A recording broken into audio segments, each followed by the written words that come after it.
Hello and welcome to the 5-Minute University topic on the Minute Paper. This presentation is brought to you by Sue Stein.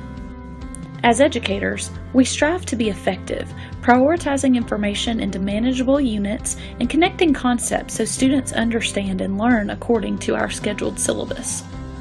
Unfortunately, ascertaining student understanding and providing specific feedback about assignments, lectures, and activities or concepts can be challenging. The Minute Paper, also known as the 1-minute paper or the half-sheet response, may serve as an easy-to-use barometer for your class. It is designed to provide a non-threatening avenue for student feedback, benefiting them and you. Why should you consider implementing this activity? Studies have shown the Minute Paper can improve student performance on exams across disciplines and becomes more effective the more often students participate. Contemplating and answering the questions encourages timely reflection and deep learning, which may otherwise be lost. Additionally, students explore self-awareness and monitoring of their learning when creating responses. Beyond providing prompt student feedback, the Minute Paper can also be used to stimulate discussion and promote students' prioritization and filtering of information. Students hesitant to ask questions in class are likely more willing to submit their questions via paper or electronic formats. The Minute Paper isn't time-consuming to implement, and if unexpected needs arise, they can be initiated with minimal preparation. Perhaps most importantly, the Minute Paper allows you to repair or build links between confusing or missing concepts while your course is in progress. So, how do you implement this method? Before using the Minute Paper, prepare your students to maximize participation and value. Explain the purpose of the activity, emphasizing that their input is important to you and that participation may improve their performance. Tell them when and how you will be using the Minute Paper. Describe the format and anticipated schedule and your expectations. Initiate the Minute Paper often enough to be inspiring and helpful, yet not so often that the students experience feedback fatigue. Determine what to focus on and thereby when to administer. For example, the beginning of class is an ideal time to gather feedback on a recent assignment, while the end of class following a complex topic may be a better time to gather feedback on student learning.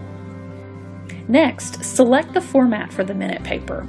Learning management systems typically have two options: quiz, which is not anonymous, or survey, which is anonymous.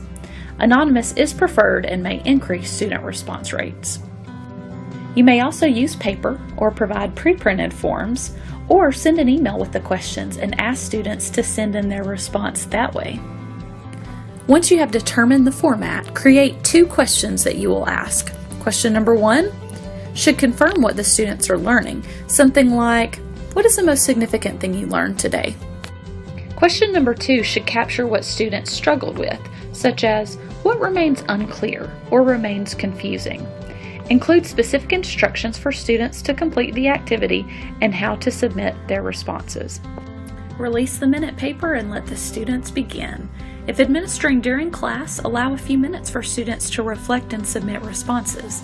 If administering outside of class, establish a reasonable time frame for responses to be submitted. After collecting student feedback, categorize the information and identify themes to share with your students. Approach the information with an open mind. Students may be confused by a concept that you are certain they understood. Focus on important concepts you wish to emphasize, clarify, or correct. Don't hesitate to tell the students that some of the concerns they raise are interesting, but are not the intended main points of the material. Share your feedback with students at the beginning of the next class. Creating and posting a summary of clarifications may also prove helpful for student learning. Some final tips to consider. Prepare students for the activity to increase the value of the feedback they provide.